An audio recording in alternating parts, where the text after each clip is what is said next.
What's going on, ladies and gentlemen? It's your boys over here at Three Man Weave. I am the lovely co-host ZD in the building with CJ. We coming at you guys live on Wednesday, July 30th. Damn, CJ, can you believe it's almost August already, fam? Kind Not, of zooming through the dude. summer. I was just talking about that with someone at work. I was just like, man, like this whole year has flown by so fast, and this summer is like Yeah. pretty much over. Honestly, we got a couple more weeks of it, and we're gonna start getting into football season, so that's something exciting to look forward to, I guess, since basketball isn't Right. on. Yeah, But yeah, but no, yeah, I'm doing great, bro. It's kind of crazy how this whole off season really has flown by as well. There hasn't been that much news going on per se, but the stuff that is going on kind of is, a big deal because you're kind of getting into the end of the off season, like I was saying, and your whatever you have right now is more than likely going to be the team that you're going to have at the beginning of this upcoming yeah. Rock season. with. So, we got some big news that we're going to talk about. Jonathan Kuminga declined his the Warriors, It's qualifying. yeah, Yeah. qualifying offer. We have the one and only Lake Show off-season files today, so that's Yeah. going to be a banger. And Oh man. what was the Do other we thing? ever? What was the other thing that you were wanting to talk about as well? Um, that was pretty much it. Was it it? I mean, There was someone else contract wise. Oh, that what? Cam Thomas. I don't know if you saw that. I think What happened with him? I think they said or the Nets are willing to offer him like a $15 million deal for 2 years or something. So I think yeah. So and I think I saw a lot of like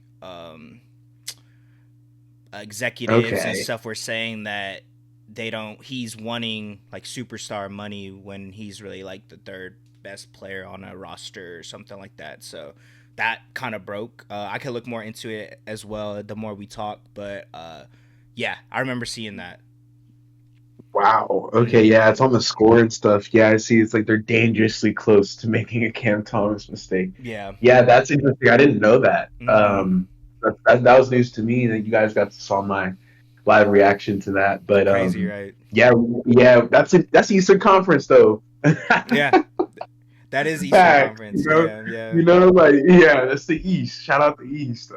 We talk about the West. For those who don't know, all podcast last pod. It's not dropped. It hasn't dropped yet, but we did the Western Conference tiers. But um, we'll stay in the West, bro. I'll talk about Kaminga for a second. Mm-hmm. I mean, this is where the rubber meets the road. We've already spoken about the Warriors in their offseason file. We discussed having to put Draymond Green in the top three players because we didn't know what was going to happen with Kaminga. It's clear that Jonathan Kaminga isn't feeling the same way that the Warriors are. I mean, they offered him that qualifying. I think it was like in the 40s. I don't think it was a cheap number. I think they were willing to go into the apron, but I don't think the terms were still proper. And so I don't know if it's the amount of years or security, something like that. But I mean, I saw this happening. I'm not going to lie to you, just based off the fact that we were having some conversations before we got onto the podcast, but we spoke about Steve Kerr and what he's been able to do over the last few seasons with the Warriors. You brought up something to me that kind of signaled like he hasn't been able to do the best job. He's not going to ever be on the hot seat just based off of his resume. He's a Hall of Fame coach who's guaranteed 100% going to the Hall of Fame, but that doesn't give us an excuse to be, not the best coach over the last few seasons. And it's just some player development things have been an issue for Steve Kerr. He's been reluctant to play some players, and I think that's hurt some internal locker room relationships. And I think Jonathan Kuminga is a result of that. He's a very good player when they do put him in the game.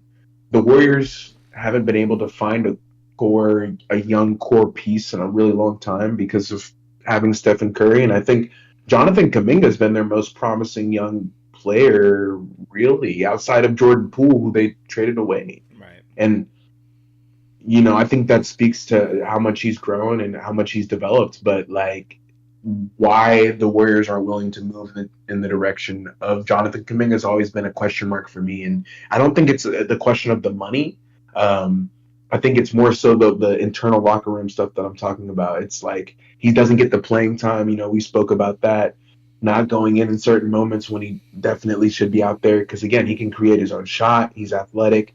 At times, he gets himself into trouble with turnovers and bad shots, but that's every young player. I think he's still really, really young, and he still has a ton of upside. And he's one of the Warriors' best players, top 5 players on the roster, and so he doesn't play the amount of minutes that a top 5 guy would play. And so it's really interesting. It's an interesting situation over there. We touched on it in their offseason file, but um, I don't want to scare you, Dub Nation, but it's time to bring it up. I think the Warriors are done here if they can't sign Kuminga. Simple as that. I'm not going to sugarcoat it. They're, like you said, they're an injury away from being a lottery team, Yeah. especially if Kuminga's not on their roster. Mm-hmm. I'm not going to pity around the fact that they have produced championships in the last 5 years, but they are not in the best place. And I think Stephen Curry, basically, all the pressure is on Stephen Curry to perform at the highest level this season. Do I think he will? Yes. So you guys got that, but it's just how many wins can that really produce, especially if your roster doesn't have Jonathan Kuminga. I think it gives you 40-ish wins. Again, the Warriors most likely will make a playoff spot or the play-in, but is that success? Especially for Dub Nation, is that really what you guys are looking for? I know for the Lakers, who we're about to dive into in 10, 5-10 minutes, that isn't the envisionment of success, right? We want a championship. We want that Larry O'Brien. Every single team does, but especially teams with pedigree. I would argue the Warriors have developed a championship pedigree over the last 10 years. So now we expect them to be in the playoffs all the time. Um, I think the last time they didn't make it was when was that? I think it was in 2021. Yeah. Was it the year after COVID? What was it? The year that they drafted James Wiseman? It was the year they drafted James Wiseman. They did I not think it. have the record to make the playoffs. I think it was That 21. was But the last time. let me Yeah, I look. think that was the last time they missed, if I'm not misspoken. The point is if they aren't willing to go in the Kuminga direction, a young core asset who at this time in his career, I would say still has a ton of upside. Again, he's not in his prime yet. If they aren't willing to come to terms with the fact that they're going to have to play him more than some of these other guys, then I think he deserves to walk. It's not a controlling, like Jonathan Kuminga kind of, I was going to say he has a lot of leverage here. He's not out of control. He's the one who's controlling the decision in this instance, and it's because he's been on the same roster his entire career, so he has a lot of leverage.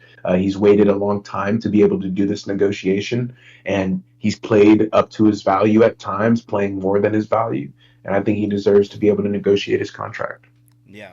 No, yeah, bro. You said it perfectly because I feel like we dove deep into it and kind of how we feel about the way Kaminga is as a player and kind of the situation he's been dealt in the locker room in Golden State. But it's kind of if he was a solidified player on this team, he would have been that third person that we think that the Warriors should build around. And the fact that he isn't, we had to put Draymond. But we still were thinking that more than likely they're going to get him, or at least be able to sign him. And the way it's looking right now, it's not looking like that. He's going to go. I think I'm looking at an article right now. It's either the Suns or the Kings. So obviously a better opportunity to go show the type of player that he really is and what he can contribute to basketball and stuff. But being in Golden State, it was hard for him to get those opportunities. So I think you talked about it as well, kind of the mishaps that Steve Kerr has kind of had developing his young guys. When you have such a great player in Steph Curry, it's kind of your timeline is extended, but it doesn't really give you a lot of time to really develop any other great players on that team to potentially build around, like you brought up as well earlier. And I think that's kind of where they're at. And like you said, it kind of sucks to say this because we're so used to seeing Golden State winning championships or at least making playoffs. They kind of built that pedigree within the past 10 years. I think it's slowly coming to an end if they're not able to re-sign Kuminga, and it's not looking like they're going to be able to. So it's tough times, man. It's kind of crazy how Yeah. quick I mean, the tides can turn. yeah, they deserve it a little bit. I think they're in like a tunnel vision. They're like short Yeah, sighted in a sense of like thinking Jimmy Butler and Steph Curry are gonna save them when I think those two guys are at the tail end of their career. It's not really a core you can build around. No offense to Curry and Butler, but I don't think the LeBron Luca is a core you can build around, right? Just right. because you have such an old player. But when you're choosing to build around 35, 36, 37-year-old guys, this is what you get. You get, a standoff with Jonathan Kuminga. I watched Sean speak about it today, bro, and I was like, man, he's probably been waiting a little second to speak on that, but just like hearing him speak about how he wasn't Jonathan Kuminga is just unhappy with the Warriors situation. And you brought up he sees, I don't know if the grass is always greener. I was gonna say the Kings and Suns aren't good necessarily. Yeah. But he sees that there's better opportunities elsewhere and Him he being feels on like the he can take Suns might be a advantage of little them. interesting. Yeah, yeah, of course. I was gonna say the Suns have if they were able to acquire Kuminga, they're better than the Kings. Oh, Then 100%. I would say They're so. better than the Warriors. Yeah, they're better than the Warriors.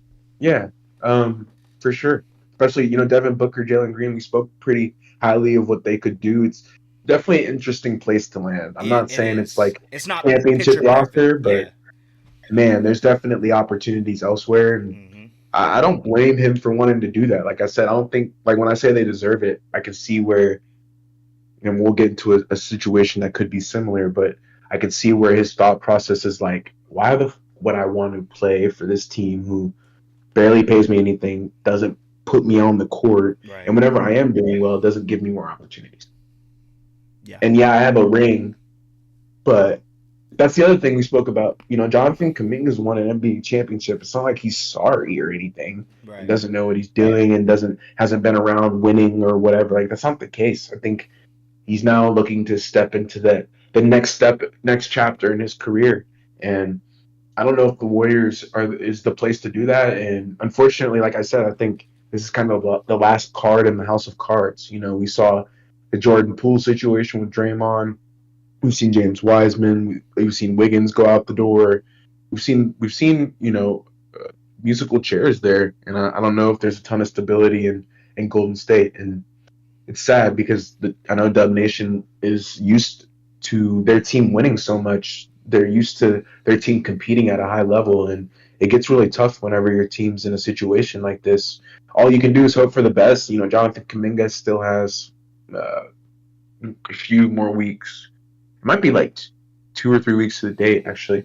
Um, but the 31st tomorrow. But uh, he still has some time to make a decision. We'll see what happens with that. The Warriors offered him a decent number. It's not like they gave him 20 million. I think it's like I mentioned earlier. It's just the internal locker room things. It's his coach. It's the opportunities. It's honestly Steph Curry still being there and him being the main focus of that entire Warriors roster. Hmm. Yeah. It's that It's simple. that simple. You figure out anything about the Cam Thomas? Cam Thomas. Oh yeah. So misspoke about it. I think it said they offered him 28 mil over 2 years. So I messed up the numbers with the team option in the second year. This is a Okay, wide gap in expectation between the two parties. So Cam Thomas and his team think he fair. is a 4-year deal in the range of $100 million player. Yeah, I'm sure. I mean, to be honest with you, at the cap level that Brooklyn has, it doesn't really make a ton of sense why this number wasn't higher. But I could see where their thinking was. They don't have a core roster. They don't know who they're building around. Cam Thomas isn't the answer to that. Neither is Michael Porter Jr. MPJ is on a massive contract because of what the Nuggets signed him to, not because of what the Nets were willing to pay.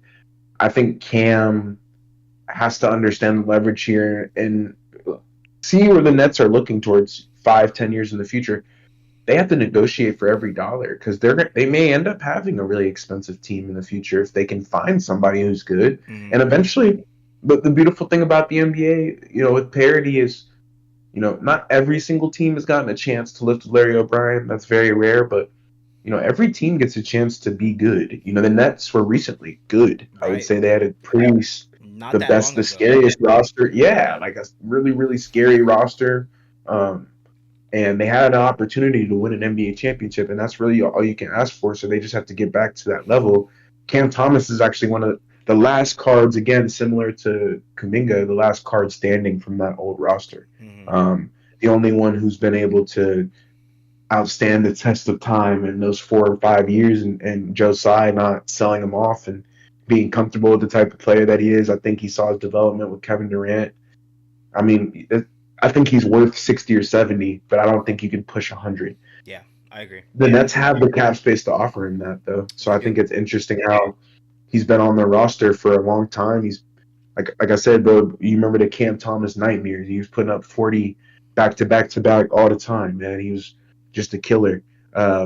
But it's surprising to me that they're not willing to offer more money because of he's shown so much loyalty.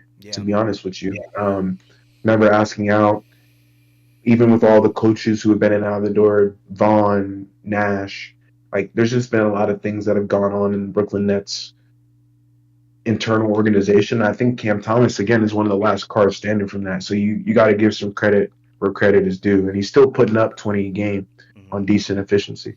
Yeah. Yeah, no, it's definitely surprising. Like I said, I misspoke earlier. I said I really said what he would be making a year. So he'd be making 14 around like 14 mil a year. I don't think that's a bad offer. It's kind of like you were saying. I see both sides of the coin. You know, I understand from the business aspect, especially kind of diving into a lot of the numbers and kind of valuing people, right? Like you said, they're not, MPJ is a max contract player. I wouldn't say they would want to pay that, but just kind of with the situation in Denver, him getting that fat contract, that's Judging why they're right, paying him so much. But that being said, I think they kind of probably saw that and see that we already have one. Is Cam Thomas a part of our future? You know what I mean? Like he's right, he's a great player, right? And I think you he's do good. I think you do need those type of players, like a microwave that could just come in and drop 20, 30, 40, whatever it may be. To be But honest with you, I think he's a top five one-on-one player in the NBA. yeah, no, I'm not mad at that, bro. Honestly. But could he win you a championship though? I think that's the question that the Nets are kind of probably, like you said, they have the money to. That's not the issue. I just think is he worth this much? Like, are That's why we they're are negotiating. we Yeah, willing to pay him 25 million a year? Like, and later, yeah, and even more. yeah later, the more the years go on and whatnot. But like you said, I think he's a great player. He's been super He's loyal to good. them, and he's been the Yes. last person to be a part of that, the pieces, that the assets that they were able to obtain, from the trades and whatnot. And I would say he's really good, or he's a really good player. One of the best scorers in the league, really, just off the bench specifically, but in general as well. Whenever he's on the court, he's gonna get to it. But I see where they're coming from, the Brooklyn Nets, just kind of Same. not really wanting to pay And I like him that it. much. No, yeah, I like it. I think it's Yeah, I like it. because I feel like we got to a point where some players that probably weren't as much as they were getting are getting a ridiculous amount of money. So I think it's slowly kind of getting to the point where if you're not a part of our team's future and we're gonna build around you, we're probably not gonna pay you that much money. Thank you. So Yeah. I think it's like you said, it's And it's a good thing, but I think he the only does. reason they the only reason they would is to trade him. Yeah. If they were to pay him 40, $50 million, like they would just be like, okay, we're gonna be Now we able to have a use big you enough now. contract to be able to move Yeah, you we have a big around. enough contract, be able to move it around, whatever. But like, yeah, Cam Thomas is not somebody you need to throw money at. Let's just say that. I Yeah. love him. He's, like you're saying, he's a great player. He's like a super, I don't know. He's a really good creator for himself. He doesn't really pass. He Yeah. doesn't do anything else. Yeah. And so those empty points are very like, how do you weigh those? Is that really like a useful player? We haven't seen him play a ton of meaningful basketball. Would Just a lot of would questions. he be a starting guard on a team if you were gonna build like a team? You think so? Yeah, he still gets 20 in the NBA on like decent Would he efficiency. would he be like? a two guard for you, or would he be like your one and he's just like take over type of deal? Preferably the two. I don't think he needs to be like initiating Initiating, yeah. to create for others. Got you. If he's Have him bringing come up the off of ball, he needs to screens be and like, shit. yeah, he needs to be like thinking about getting to the chicken. And I'm not an NBA coach, but like, man, I'd be able to put his skills to use. Right. Like, Yeah, yeah. I would know where to put that cat. Like, Mm-hmm. because he's not really somebody that needs to be running an offense, but you can swing it to Cam Thomas and he'll go get you some chicken. Like, and isn't that what everybody wants? They want Chick-fil-A on Sundays. CJ, come Right. on, No, man. yeah, you're right. You gotta You're give right. it to him, man. I understand it. I understand it. He's one of those types of players, and I just, but I like the negotiation, bro. I'm glad you brought that up because it shows the Nets have the right head on their shoulders, Yeah. and they see that like signing MPJ wasn't a risk, but it's a like you said, it's a lot of money Mm-hmm. to pay somebody who that's not going to lead Probably to a isn't lot of going. winning. He'll Yeah. give you empty points again. He's going to give you empty 20, maybe 6 rebounds, bro. Shoot 40% from deep, like have a ha ha ha fun We year, we but got like we got a MPJ All Star year or what? it would have to be. Well, honestly, like he's that type of cat. If he's given the opportunities, he can get to that. Mm-hmm. It's just if the Nets are that good. Right. You know, their win total was at 21 and a half. I'll say over. I think they win 24 games. Yeah. Give me 24 or 25 games from the Nets. Yeah. I think they can give me 23 to 25 games. Is it going to be pretty? Hell no. And like you're yeah, like you're saying, they don't know who they're building around. We don't know what type of We don't product know we're going what to get. Ricky But is gonna ball out. We don't yeah, know anything besides yeah, Cam Igor Denham Thomas could and be MPJ a goat. getting Igor some. Denham could be a goat, bro. Yeah. You know, Yeah. like shit, he could be the next Doncic or something. That would be crazy. That'd be crazy, right? Like, what if the Nets actually have their superstar already or something? But, yeah, I'm glad you brought that up, man. Shout out Cam Thomas. I Shout hope out he Cam gets paid. Thomas. Just Yeah, me too. maybe not from the Nets, you know. But We I know just. I know you're ready for this one that we got Oh, I'm ready, for bro. this I offseason know it's gonna file. be You a know, good one. yes, sir. You want to tell the people? Oh, actually, I I think got you got this. this. Yeah, yeah, Yeah. You know, I think well the way that we do it on the show, we start off with the three players that these teams are building around. We've been doing the low key. We're almost like halfway through the league. I think we might be almost halfway through, but we started off with the three players that they're building around. We go through their cap situation. We talk about some improvements that they could make on the court. You know, that's how we do it. But today we doing my team, man. If you guys don't know who my team is, my squad, we doing LA Lakers. Right after the Clippers, they suck, by the way. yeah. Yeah, Oldest man. team in So the league. yeah, oldest team in the league. Not my team Not though. your You team. know, I think this is the battle of LA. Give me the Lakers every time. But got the Lakers today, man. It's exciting. We're in a decent spot. You know, I would argue we're not in the worst place. I would say there's definitely a lot of teams who are in a worse spot, just financially and situationally. But our situation isn't pretty. But I'm excited to get into that. And I'll start it right off, man, with the first segment. Like I said, we'll give you guys the three players that we know they're building around. I mean, I feel like this one is simple. You guys know is the trade of pretty much the decade.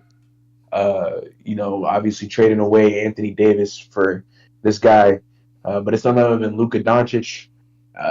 Luka Doncic is a new addition to the LA Lakers. Had a pretty down season last year, bro. Uh, he just wasn't able to figure it out. I think he had some injuries that he was dealing with on the Mavericks, and the Mavericks traded him while he was still semi-injured. I know Luka was really surprised by the move and the decision, but ultimately, you know, the NBA is a business, and that's what happened. He's set to sign a supermax that is over $318 million. It's like a 5 year, 318 deal this next season. I think he's still on his rookie extension from the Mavericks. So I think he's making like 49 million a year. I think is the number. I think it's like 48.9, and he's the entire heartbeat of our team, man. Any team that Luka Doncic will go to, he immediately becomes the captain of the ship, and the Lakers are now that ship. I think Luka's at the top of the list when it comes to the players that we're developing around and what he's been able to do throughout his career. I'm very very thankful to have him. I think he's one of the more dangerous players in this league. Even having a down year last year, bro. I think it was 28, 8-7 or something like that. That's like his bad year, and that's better than most players will ever be able to put up in their lifetime. So being able to say that we have Luka Doncic now at the helm on that contract, it's very exciting. And I think, we saw his off-season shape that he's been able to get into. And, I've seen Stephen A speak about this, but yeah, I'm not buying it, man. I still want to see that on the court. He does look great. He slimmed down a lot, but it's now time to show the people we've really been able to do and what we've been working with. And Luka Doncic is our guy, our king. He's now the player that honestly is more important than LeBron James, and our entire timeline is now shifted to focusing on making Luka Doncic the most happy that he could be. Part of some of the moves that we made, we'll get into later, was trying to please him, and I think he signed off on a lot of these moves. So I'm excited to have Luka at the helm, man. He's the captain of the ship. Like I said, one of the scariest players in the NBA, and he's really, like I said, he's just the most important player we got on the roster. But you guys know the next guy, man. Another guaranteed Hall of Famer, been in the league a long time, man. He's 40 years old. I would say he's the best player ever, but it's none other than LeBron James coming in at a super high number, um, 52 million. I mean, for the king, no trade clause. LeBron James again is similar to Luca. Any team he goes, he's immediately the captain of the ship. What's interesting is, can you have two captains? And I think that's what we're trying to figure out as of right now. LeBron James is now the second fiddle to Luka Doncic. Normally, we would start off with LeBron James first, but at his age, unfortunately, we are expecting a decline pretty soon. Have we gotten that yet? No, sir. Putting up extreme numbers last year, making our all playoff team on 3-man weave, showing us that he's still in peak condition so far. And it's just his locker room presence, I think, completely changes the course of our team and what we're able to do. Also, having his son on the roster is a completely different thing, too. That family dynamic, just trying to figure that out. But having LeBron on the team has been interesting the last few years, bro. I think we've seen him struggle at times to figure out the type of player that he's going to be now that his athleticism is declining. I think he has an answer to that with shooting more threes. We've seen his volume increase from the 3-point land. And strategically, I know the Lakers are going to use him sparingly and we'll have to rest his legs for the playoffs. I don't expect LeBron to push for the game's limit, but if he got it, I wouldn't be surprised. I think he's that durable. He's a player who, when he does get hurt, if he gets hurt, he's able to come back immediately. He's always been fairly healthy. So you guys know LeBron James, man. He doesn't need too much of an introduction, but we're getting another year of his services. I have something to talk about that later, but that's in some minutes. But yeah, LeBron James and Luka Doncic being your two main players that you're building around, I think it's a recipe for success, probably. No matter what age LeBron is at, I think Luka being the age that he's at too, those two heliocentric and very dynamic type of players, it just changes our team completely. But LeBron is now second fiddle, so that's why I had to bring him up second. But this next guy, man, from Oklahoma, uh, he's just blossomed into an amazing player. I'm very shocked with his development. If you would have asked me 3 or 4 years ago, would this dude be the type of player that he is today, I probably would have given you a no. And he's shifted my mindset on that, just showing us what he could do over the last few seasons. But that's none other than Austin Reeves, point guard, man. Again, he's on a very team-friendly deal as of right now, roughly $14 million, which is about the cost of the mid-level exception. Uh, he's just blossomed into that 3-point creator, very confident basketball player, and I think that's what's changed the course of his career. We've spoken about the potential for him to leave and go get some money, and I think that's on the table just because of the type of player that he is now. 25-5. There's not a lot of players in the NBA who can do that on the type of efficiency that he can give you on a nightly basis, and he's had to be, he's had to like find himself with Luka Doncic on the court, but that really showed to me him still being effective with somebody like Luka on the court showed to me that he's like the real deal because I think he's able to change his game to fit whatever team he's going to be on. So I think the confidence that he has now has allowed him to be a way better player, and he stepped into that third option as very confidently, and he's played to his strengths. We know what we're getting from him, like I said, on a nightly basis, just what he can do from the 3 point land. Also, being able to drive and finish and what he can do from the mid range area is really important. But I think Austin Reeves is the key to unlocking Luka's ability. I think if Austin Reeves can stay dangerous and stay potent as an offensive threat, I think teams are reluctant to guard Luka with so much pressure, and that takes a lot of pressure again off the entire team, right? Like everybody's space immediately and dramatically increases, and I think Austin Reeves is like the ultimate space creator. So those are our three guys that we're building around. We got AR, we got Luca, we got LeBron. It's pretty simple. You guys know, man. If you the Lake Show, that's who we rocking with, and I'm proud of that. You know, like I said earlier, LeBron's 40. We know he's on the way out, but you can't really like dispute the fact that he's still one of the best, top 15 players in the NBA, still at his Yeah, age. And so it's that crazy. gives us, it really does, it's crazy, but it really does give us an opportunity to be 6-5 seed Hmm. and make the playoffs pretty comfortably. But, um, yeah, we talked about their cap briefly for a second. Yeah. We dove into it, and, our books are not horrible. I think we have some things that I'll touch on. Whenever you're talking about it for a second, I'll add some things. Hmm.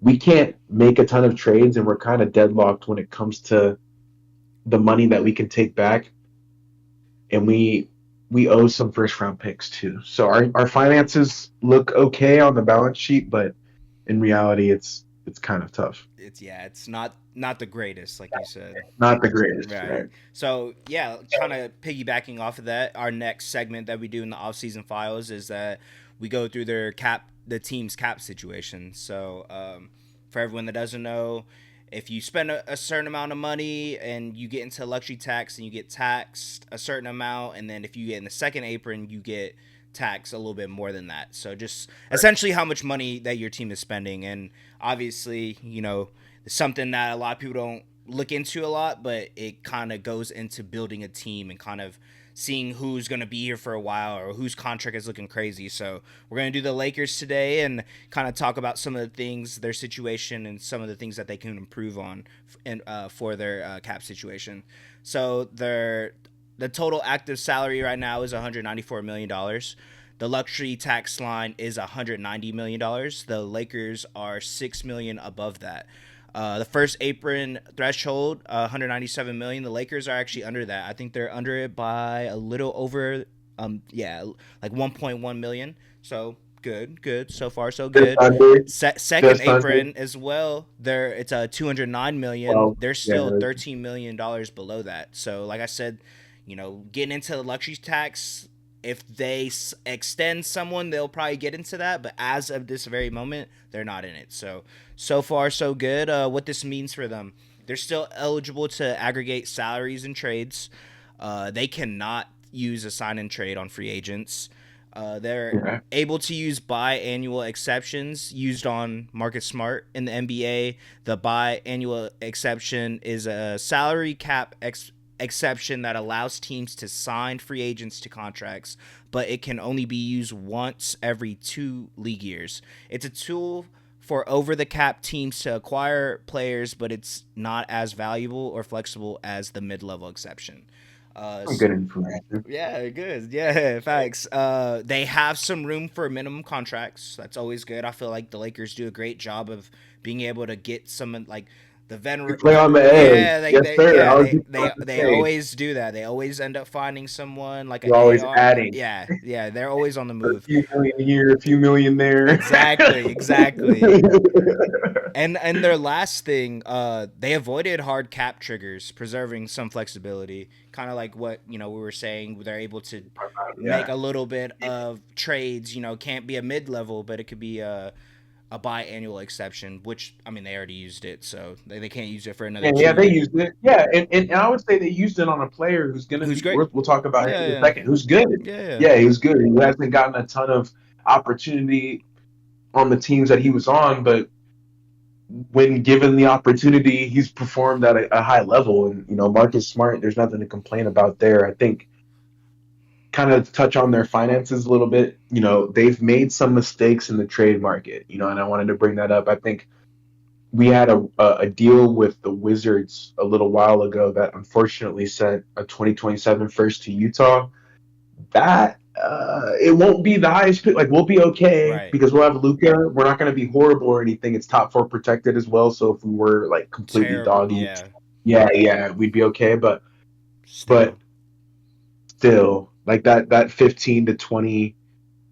I didn't know Luka was going to be on the team, mind you, when this happened. So this is a bit of a roadblock, I would say, in the road because that is a prime year of Luka's, and we're not going to get that pick, Right. and that would be really nice to have. What The trade other was one that? that's I want to say it was the Westbrook trade. Mm.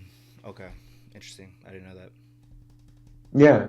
Um, and at the time Westbrook was way more valuable than he is now, and I think him playing for the Lakers definitely hurt his value a little bit. Mm-hmm. But at the time, Russ was still seen as one of the better players in this league. So, uh, yeah, that hurts us a little bit. And then the next one is the 2029 first round pick, which CJ, where that went out the door with AD to get Luca. I think that one I'm okay with because we had to sacrifice something, Something. Yeah. not just yeah. I mean, the Max Christie. I mean, if Max Christie on the Lakers today would be amazing, but we had to give up him as well, and that really hurt for our timeline and our development. But that first round pick, I think it's worth every penny. Luka Doncic to me is one of the most important players of this generation. So to have him on the roster, I think paying that is fine. The other thing that they can't do is they can't trade a pick this year because they traded one last year, and then all of their first round picks are frozen up until 2030 to trade. So they can't trade a first round pick unless it's 2030 or higher. Um, this not this next season, this season after that. Mm. So if you trade a first round pick in a season, you can't do it the next year, and so you have to wait another year before you just trade. It's a Dan Gilbert rule. For people who don't know, Gilbert was Cavs owner a long time ago. The stipend rule too. Like he traded like five, not Gilbert, but stipend rule. Stipend traded like six first round picks to the Lakers, and the Lakers got like Worthy and Their Magic whole and all. dynasty. Their dynasty, and so the NBA had to be like Can't. step in and Yeah. You can't do that. and it yeah, they were like, we can't have you do that because they traded their future away. What a guy. It's like 6 or 7 years, but that's why you can't do that anymore. The point is a lot of picks, they don't. Not only are their picks going to other teams, but they're frozen, and it's because we've made a lot of trades, and that's why the aggregation of salaries, having avoiding the hard cap, getting out of the luxury or out of the first apron and second apron, super valuable because we are able to aggregate salaries, move contracts around, get more guys who could potentially add to the value of our roster. So our finances look okay. The balance sheet is not horrible. However, we've done some poor, or not poor work, but like iffy work in the trade department, and especially when it comes to picks. And that's an issue whenever it comes to making deals. Because why? A lot of teams want what? They want players, but they want Money. those picks. Yeah. Yes, sir. But yeah, did you have anything else you wanted to add, or you ready to move on to this on court? I think we're ready to move on. All right. Yeah, man. Yes. This was the third segment, the final segment we go through in the offseason files. We kind of talk about the strategic improvements they can make on the court. The Lakers have some off the court ones as well to make. The last couple teams have been pretty pristine on their balance sheet and have made a lot of the right decisions. The Lakers are unfortunately not that team, so there's some other things that they got to work on. However, we have starting off, and this is one I had to write down because I feel like it's really important that we figure out this identity part of ourselves, but we got to figure out the defensive identity of our team, man. Especially with Dorian Finney-Smith leaving, Jordan Goodwin no longer on the roster. There's a couple hustle guys that we lost, and I think adding Marcus Smart, adding DeAndre Ayton, Laravia, right? Like all of that's good, all of that's fine, but You said it before we started getting into the pod. Rui has bought in on defense. He seems engaged. Luka, Austin Reeves have been traffic cones, and that's really hurt us at times, especially when we're guarding opposing teams' best players who are usually point guards or guards who are initiating the offense. We really struggle to put somebody on those guys who can handle what they got. And at times it's Rui, LeBron, like we have this switching defense, and I think it's really important that we figure out our defensive identity. And I think JJ is going to be pushing for that to be the case. I know he's definitely a more offensively gifted coach, but I think this year he's really going to focus on the defense and trying to improve that. He knows the offensive firepower that we have, and I think Aiden and Smart can immediately help us on the defensive end. Aiden, not necessarily with his blocks, but more so with his rebounding. I think he'll be able to clear the boards a lot better. And then Marcus Smart just on ball defending, being a pest, being able to pick up 90 feet still at his age. And that's going to give us a lot of hope. And hopefully we can lean into that. I don't think we should shy away from trying to build a defensive minded team. You've spoken about Jerry Vanderbilt to me. You asked if he would take that next step offensively. I don't even think we need him to do all that. It would be nice and it would change the course of our franchise, no doubt, if he could get a 3-point jumper. But if he could be one of the better defenders in this league, make an all defensive team, to me, that's icing on the cake. We have offense, our offense is potent, but that defensive identity, that was the first thing that I wrote down because I felt like it was really something important that the Lakers need to be focused on moving forward in this upcoming season. And if we're not, we're going to see the potential zippers unravel if we can't get it figured out. The Western Conference is a bloodbath. It's going to be difficult on a nightly basis to be able to contain some of the most offensively gifted players in the entire world. And if defense isn't our main priority, we're going to be screwed. Plain and simple. We're screwed because Luka and AR can't guard anybody. So we got to figure out who those guys are going to be who can stop the opposing team's best players. I think it's that simple. This kind of goes into my next point, but moving right along, I brought this up to you, CJ, a little earlier, but the second point is we need to focus on the younger guys, and that really means we need to take the focus off LeBron James and that spotlight and leaning into Doncic, Ayton, Reeves, Hachimura, Connect, Bronny James Jr. There's a lot of younger players that we have. Otto Thero, the guy we just drafted second round. There's a lot of younger players that we have on the roster who are either A in their prime or B getting close to being in their prime or starting to develop and moving past. Obviously, James Jr. and Thero are younger, but I would argue Hachimura, Reeves, Doncic, prime. Mm-hmm. Connect still has a lot of room to grow. Mm-hmm. Should he be playing a lot this year? Yes. Yes. We need to lean it. Yeah, Aiton prime, right? He needs to be playing 30 minutes. Like these are all younger guys who can give us a lot of juice on any given night, and I think JJ needs to emphasize that. Not to say that LeBron shouldn't be playing 35 minutes, but man, it would be nice to see him go out there for 20, 25 minutes a game and Mm-hmm. have that be serviceable and we can rest them for the playoffs and we're building through our younger players and guys are getting opportunities and reps. And one thing I noticed last year is we were pretty reluctant to lean into our younger guys. And the one thing that stands out to me, and I know you remember this, is JJ played a starting five roster or starting five the entire game because we Yep. just don't have any depth. We don't have anybody we can trust.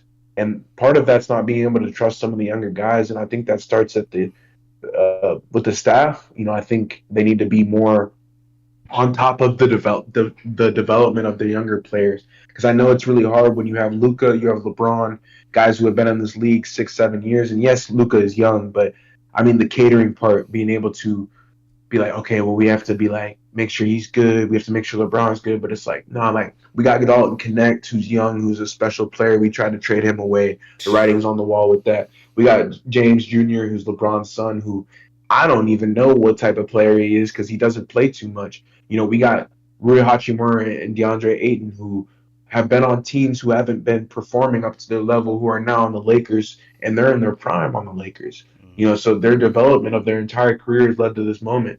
They're now in peak position to be able to perform, and I think the combination of all these young players is something we should lean into, and hopefully moving forward, JJ is really pushing for that.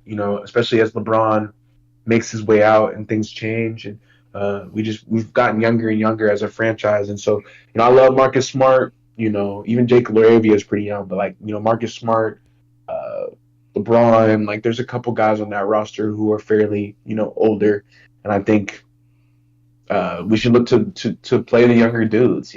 Like there's nothing wrong with that. There's nothing wrong with having to lose a couple games because we put in Dalton Connect so he can understand what it's like to be in a close game. If it's the difference between the second and the first seed, okay, maybe not. But if it's like we're the sixth, fifth seed, fourth seed, like what's the big difference with that? So Right. I think we need to be looking to build towards the future, right? The third thing that I have written down is we got to figure out the lineups and how we're going to stagger LeBron and Luka. Aiton, Smart, Doncic, Reeves, and probably like Vando, maybe Laravia. But whenever LeBron goes to the bench, who's going to be there? Right. Whenever Doncic goes to the bench, who's going to be there? Mm-hmm. We have to figure out that lineup combination. I don't know what JJ is going to, I was thinking about it.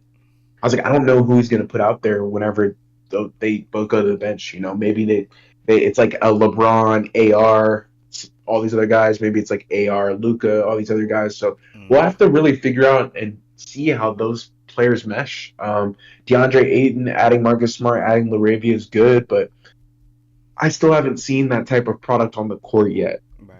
And that's the big issue whenever you get a new team. You don't know how they're going to play. You don't know if they're going to fit together well, right? Like, is it going to be a good break in the flow of the game? Because I think you run into an issue here. That's why Mark Dagnall's an assassin, but he understands, Shea, like he plays the entire quarter. Guys are used to playing certain minutes, and I think the Lakers might be struggling to figure out who's consistent. I think it partly fits into the point that I made earlier about leaning into the younger guys, but figuring out a way to kind of like hide LeBron's weaknesses and his declining athleticism, I think is going to be really important. So I'm assuming they're going to put like AR and Aiton and all like a lot of younger guys around him Mm-hmm. whenever Luke is on the bench. But we'll have to see. I think they are in a really interesting spot because there's really no other team. There's a couple other teams who have the firepower, but like the style of play that LeBron and Luca both play, it's so similar and like different. It's so Mm-hmm. weird. And Yeah. so like LeBron is less heliocentric from a ball dominant standpoint, but I would argue their IQ is pretty similar the way they see the game. Mm-hmm. And so it's really difficult to figure out the matchups. That's why I have that on my list is I know we struggled with that last year and it's something that in the playoffs we struggled with a lot too. Mm-hmm. We just need to find guys that we can trust and that we can put around Luka and LeBron whenever they both go to the bench. And I think JJ is going to figure it out that who that is, who those guys are going to be. If it's a Jackson Hayes, sometimes cool. We need to give Aiton a rest. That's great, but I think everybody should get an opportunity to play this season. It should be like all options are on the wall because we don't have a core lineup. Mm-hmm. It's not something that's set in stone. I think it should be interchangeable. And I'm looking forward to seeing what JJ comes up with. I know he has the schemes to do so. We have a lot of firepower on offense. It's just like I mentioned before, our defensive identities. One thing I want us to lean into more. If you guys don't remember this, CJ, you may not even remember, but the Lakers were an amazing defensive team when they went on that run. I think they were second in the NBA when they won those games in a row last year. And Oh yeah. Luca was playing. You remember? Yeah, I Yeah, remember. like Luca and Dorian Finney-Smith. Like we were playing connected defense. It was Mm-hmm. like something I'd never seen before. I Was was like, that wow. with? Oh no, you Um, said Luca. Never mind. Never mind. yeah, it was with It's with. Doncic. Gotcha. Gotcha. Yeah, it was with Doncic, and I was like, wow, I've just never seen this before. Um, if we can get that, that'd be crazy. I don't know if we'll get that type because again, Dorian Finney-Smith was out there, Vando was out there, like guys were pressuring. It was really good to see, and if we can get some more of that, that would like we had from last season, that would be great. But um, that kind of wraps up the on the court things that they can do. They actually have a really solid roster. They performed really well last year. I don't think there's a ton of things that they could do in the offseason department in terms of adding more to their roster. I think getting Aiton was the biggest W for Mm-hmm. me. We needed a center, and he fills that need. And yeah, he hasn't performed the best over the last couple seasons, but I think he gives us an opportunity to be a lot better than we were last year. And that's why we tried to trade away Connect. Is we tried to get Mark Williams. It didn't end up going so well, so we had to make a move. And I brought this up to you. You asked me how many games does Aiton have before you're done with him. I think he gets a season from me, and at his number, I'm okay with that. $8 million for a test trial, there's nothing wrong with that. I think if he was getting paid 15 to 20 million, we'd be having different conversations. But yeah, at $7 to $8 million, yeah, okay, go try and let's see if you got some juice left, bro. In the prime of your career, we'd probably be willing to pay him if he shows that he can play with Luca really well. Yep. And so I'm excited to see what we got, man. I think those 3 points are, very solid. But you ready to move on to the off the court so we could talk about some interesting things? Yeah, bro. Let's talk about it, man. Yeah, I didn't write this one down because I knew we'd talk about it. The second one I did though, Austin Reeves. So it's not to say that we can't afford Austin Reeves. I think this season. Okay, well, okay. The reason I'm bringing this up now off the court, he denied the extension that we offered him. Why? Because he knows he's worth a lot more. Why? Because he knows if he plays this year, he'll be even worth more. Okay, so to give you guys the context, right? That's why it's off the court this offseason, because he could have signed this offseason, but he chose not to for a reason, and it's to play this season. Now, the thing is with that is when he does play, and I know it's coming, he's going to get us to 25-5. Like, I know it's coming, third best player on our team. He's going to become an expensive player. And you asked the question before we hit record, but is Austin Reeves going to be on the Lakers in the next 2 to 5 years? I don't know. I don't think so. I don't think we can afford it, and I don't see the pathway that he would be willing to take a pay cut because we aren't a winning team. We've had a couple early playoff exits. The Nuggets are our kryptonite, and the Timberwolves we cannot get over. Another team that we run into a buzzsaw anytime we play them. In the regular season or in the playoffs, just the Timberwolves, for some reason, with Julius Randle and Anthony Edwards, they just ruin our day. But thinking about it now, he's still on the Lakers. He's still on our roster. I could see a world where he gets 35 to $40 million from another team, and he wants to go there. And I can't fault him for that. He's played his way into this value. I think LeBron James has been a really key, important piece to all of this. We're about to speak about him in a few minutes as well, but he's been a really important piece to all of this. And seeing Austin Reeves grow into the type of player that he's become, I really can't fault him for wanting to get the bag, wanting to get paid, and understanding the Lakers will have more to offer next year as well, just because LeBron will potentially leave. I don't know if he'll leave, but Reeves sees the pathway for him to get his money and also play for a winning team. The Lakers are going to have to negotiate their ass off for him to stay on the team. That's the thing that I have. I think he is now a top 50 player in the league. Like, a lot of teams are going to want him. A lot of teams who could afford him, Hornets, the Nets, like we brought up like the dream scenario, like Thunder or something. Right. But Spurs, right? Those are realistic teams, Nets, Spurs. I think Austin Reeves is at a point in his career where the writing is on the wall, to use your term. Am I going to be playing for a championship contender who also can pay me some money? Or am I going to stick with the Lakers because I'm loyal and I like to play with Luca? And, maybe they can't always give me the most money, but I like to be in LA. I think it comes down to that. Because do I think we're winning a championship next year? Nah. And if we did, so be it. I was wrong. I'll be happy as a clam. I'm not gonna complain about that. You're not gonna see me be like, "We won the championship. Oh my Right. god!" But like, do I think it's gonna happen? Most likely not. The pathway to it would be Austin Reeves getting 30, Mm-hmm. and that means we would not we would not be having him on the roster. Like if he performs in that way, CJ, That would be and does insane. actually get 25, 26 a game, and we actually go to the championship because he's really doing all that, then why would we be able to afford him?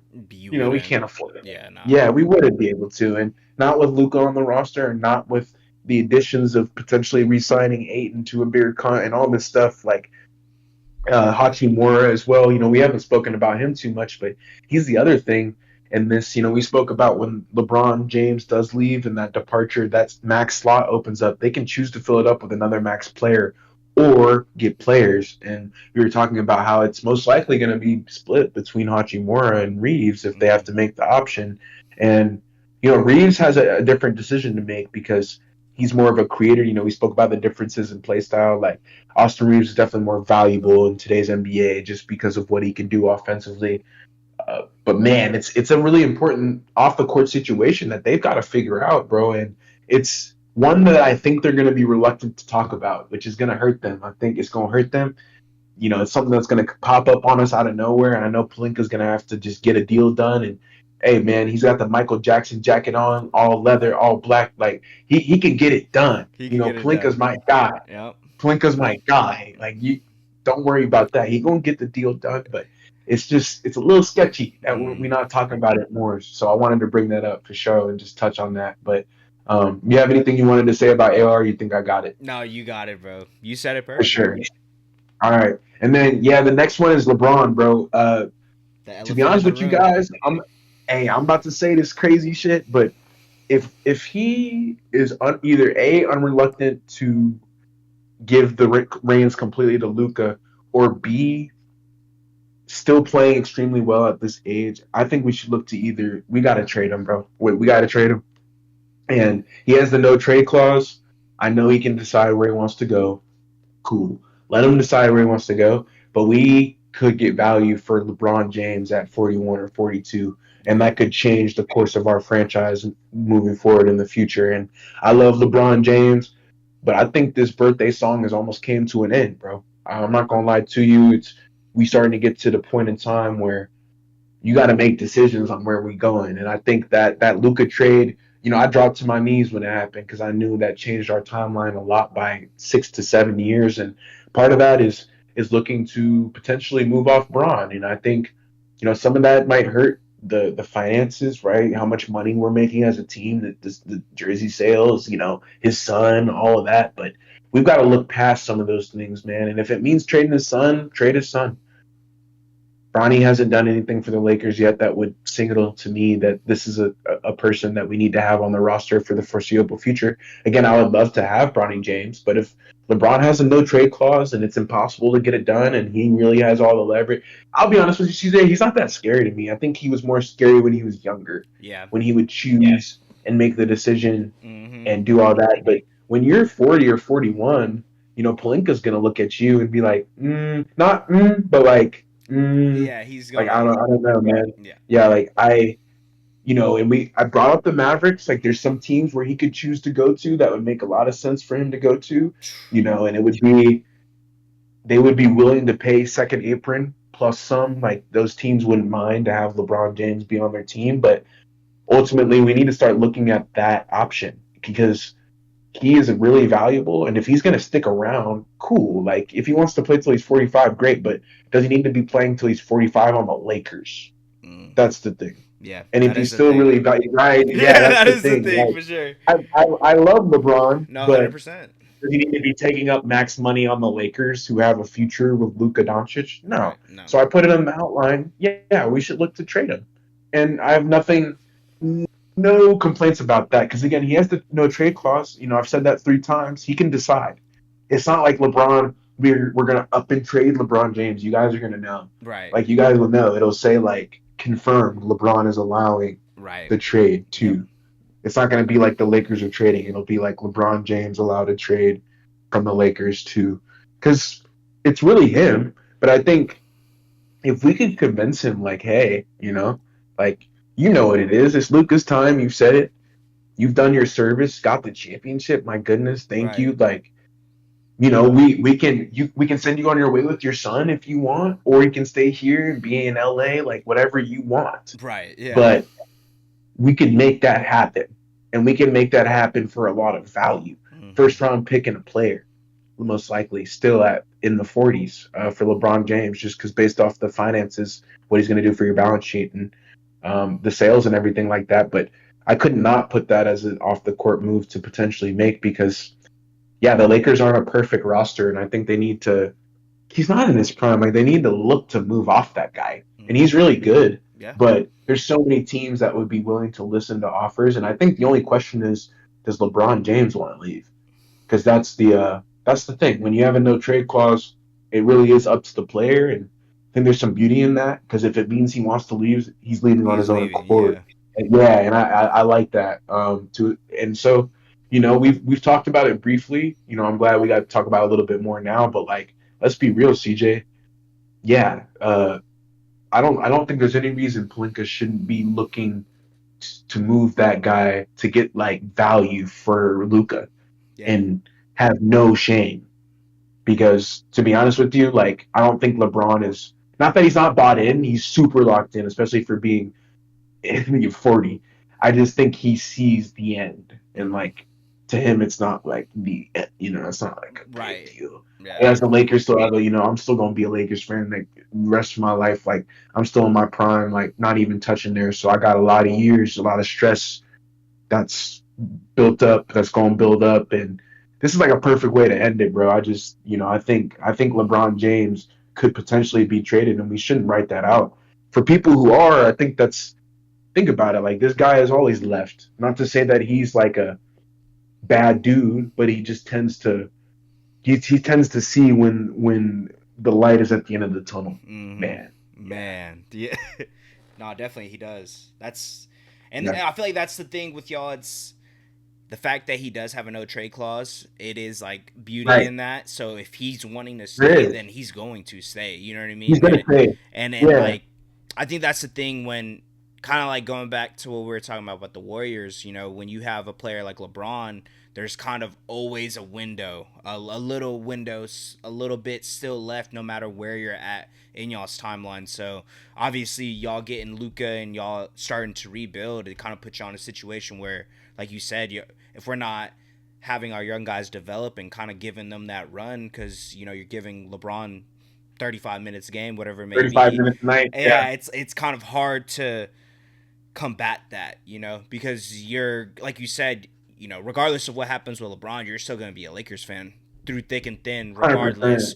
And Yeah, you're the regardless. fans, the business and stuff is going to be the ones that are more suffering than like you said, LeBron and his legacy. LeBron will be exactly He's like chilling. he's chilling. Like you put it perfectly, bro. Like why does he care? Yeah, He really he doesn't. doesn't. Yeah, Like he does because he plays for the team and like right. he does.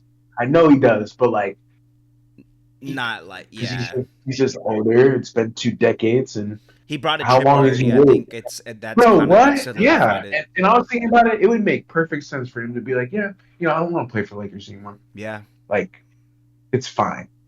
Like you guys got the championship out of me. Kobe passed away.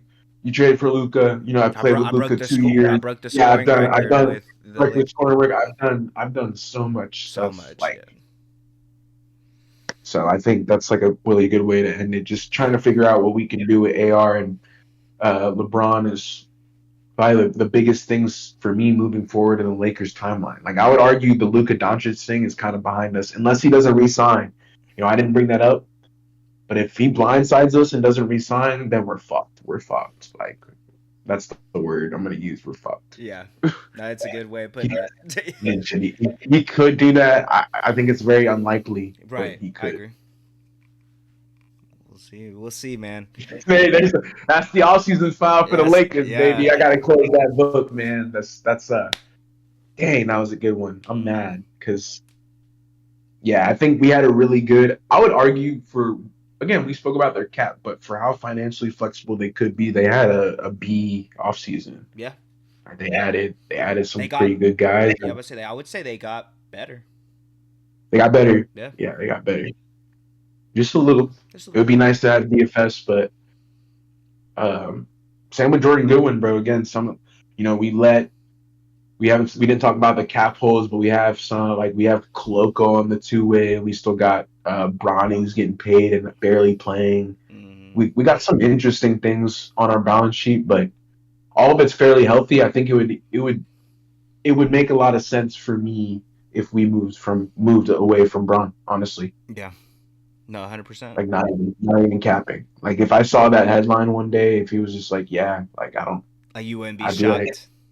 well, I would not be one of these people who's shocked, bro. I can kind of see it already. Just like he doesn't even look like he wants to be traded again, but it's like he's going no, bro. Like, and he would be goaded for that because he would give us value. Like Mm-hmm. it would be like he's doing us a favor He type shit. not facts. That would show that he cared in a sense. Yeah, that would show that low key he cares, bro. If he did that, to be honest, like if he was like, yeah, like I'll go like to this team and they'll pay me 40 million, but you guys can get a first round pick and like an okay player. Sounds good to me. Thank you, LeBron, my glorious king. Yeah, I think you're gonna see a full season of Braun though this year. I think I think so it'll too. happen in years. I think This so. the next summer Yeah, yeah, next after summer. his suspension's up. Mm-hmm. Man, fucking crazy, bro. Well, Yeah, that's why I hope we can like re-sign him again, and then trade if him he was like, well, yeah, exactly. Like what I see a situation where if we one do and like one. okay, let's say we get down second round again, he might even resign, and then we might have to just blindside him the next Trade kind of. his ass. Yeah, we'll be willing to be Mm. like, hey man, like we know we signed you, but you're on that 1 year deal. You can go to a team who they know they're going to sign you another year because he's only going to do 1 years now. Yeah, one and Like you're one. not going to see Braun do yeah, one and ones. Mm-hmm. You're not going to see him do multi-year No. anymore. So, but yeah, this was super good though, man. I got a lot of insight Hell yeah. on the Lakers, man. Like it's not like the finances are really refreshing to go through, but the rosters. I've been thinking about that. Mm-hmm. Yeah, it's Yeah, like you said, a great starting five.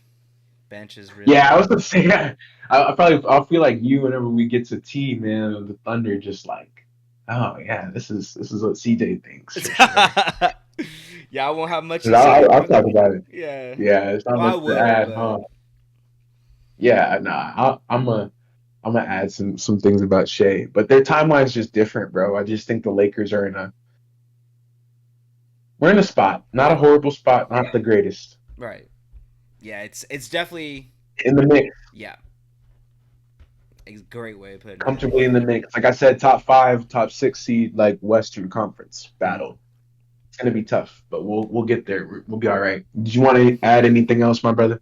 No, man, it was great hearing you chop it up about the Lakers and Oh man. giving Yeah, us a inside of as a true Laker fan what y'all think you need to do to be have a successful season and just kind of make some noise this year. So excited to see what y'all turn into. Y'all see what the year has to offer for y'all, and just appreciate your time.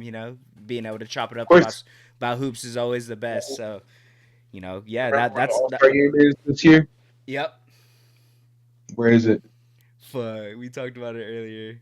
L.A. into a There you dome. go. Come on, yeah, into a dome. But I think we're gonna have a good season, man. Lakers are in for they're in for a special one. I think you got Austin Reeves on a playing for his contract, playing for his life. You got LeBron who may or may not be here for he just may not be here. And then you got Luca who can kind of make her like decide where your franchise goes. He could really just blindside everybody and be like, I'm not coming back. So I think there's a lot of risk this next year. Yeah, you're gonna have an interesting year, Yeah. regardless. Like Yeah. good or bad. You know what I mean? Like Good it's or bad. I mean, if probably Luca more than walks, likely man, good. More than likely good, but yeah, if Luca walks, I'll be sad, and I'll be like, okay, well, we're gonna have to figure out a way to spend our money because right now. nobody's available. Yeah, Like we need to get a superstar now. right now. But Just that hasn't happened yet, man. That's gonna do it for your boys over here at Three Man. We, don't forget to leave a like, comment, subscribe. We appreciate you guys for rocking out with us. We'll catch you guys next time, man. Peace, man. Peace. Three Three man, man, three three man. man, three man.